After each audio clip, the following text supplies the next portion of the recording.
I'm Iris Matthews, a romance author. Thanks for coming back to continue on our discussion of point of view. We've got yet another perspective to discuss, and it's a doozy.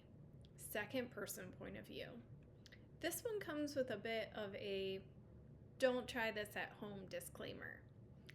Second person point of view in novels is usually seen when a side character is the narrator and is retelling the story to you, as if you are inhabiting the main character. For instance, my daughter loves when I regale her with tales of when she was a baby. So I might say, when you were a baby, you cried and cried and cried. That's second person. I'll be honest, second person point of view is uncommon and tricky to pull off. I wouldn't recommend it for new authors, and unless there's a compelling reason, I wouldn't suggest it for any author, no matter their experience. But with that said, it can be compelling, so let's talk about an example where it was done well. In the Broken Earth trilogy, we find multiple POVs. Each chapter is told by either Demaya, a girl with powers to move mountains, Senite, a young woman that works for the government and is sent on a mission, and you, Aeson, a middle-aged woman who lost her children to either death or kidnapping, just as the world is seemingly ending.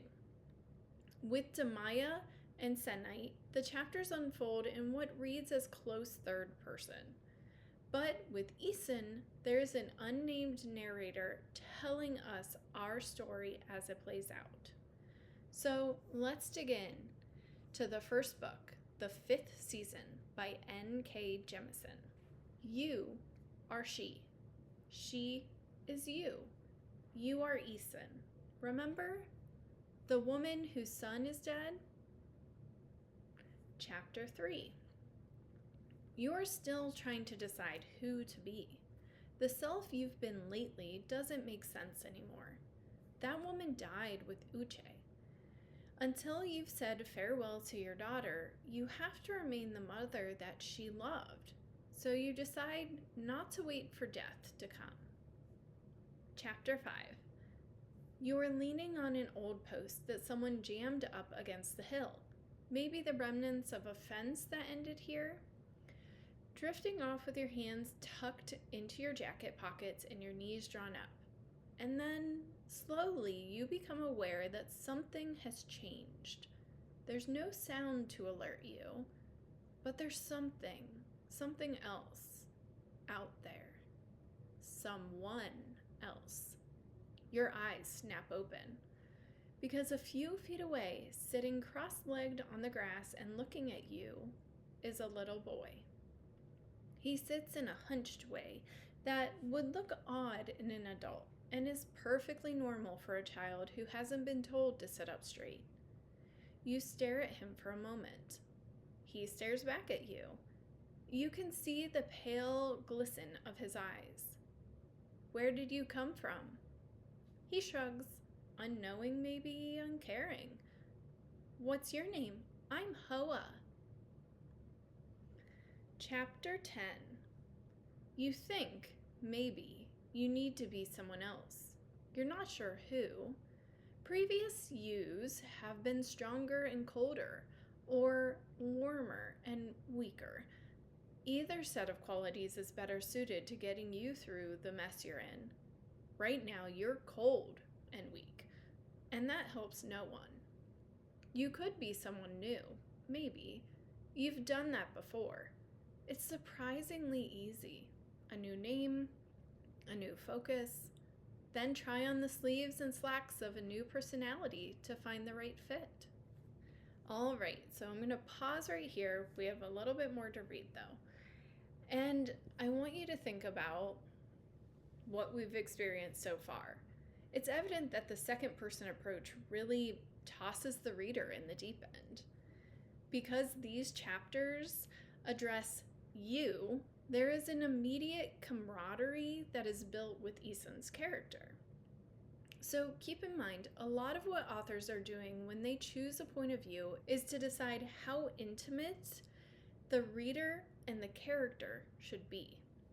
This isn't a session discussing hooking the reader or getting the reader rooting for the character, but it's worth noting that POV choice does a lot of that work. First person and, as we're seeing, second person are great for grounding the reader in the character, in the midst of action.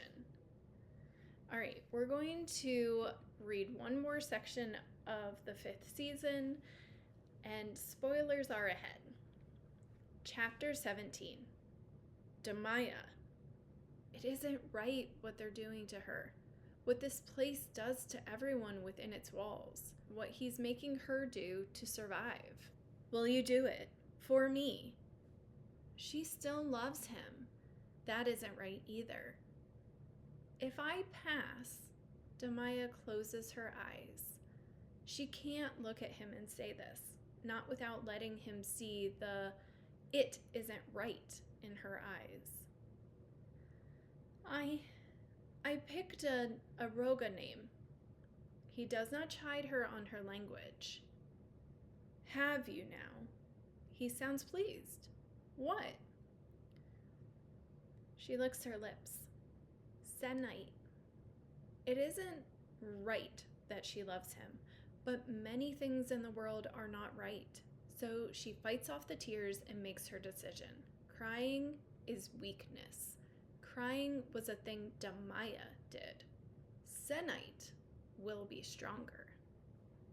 So we still don't know who the narrator is, and it isn't until the second book, The Obelisk Gate, that we learn that the narrator is that little boy, Hoa, a stone eater in child form that Aeson took in.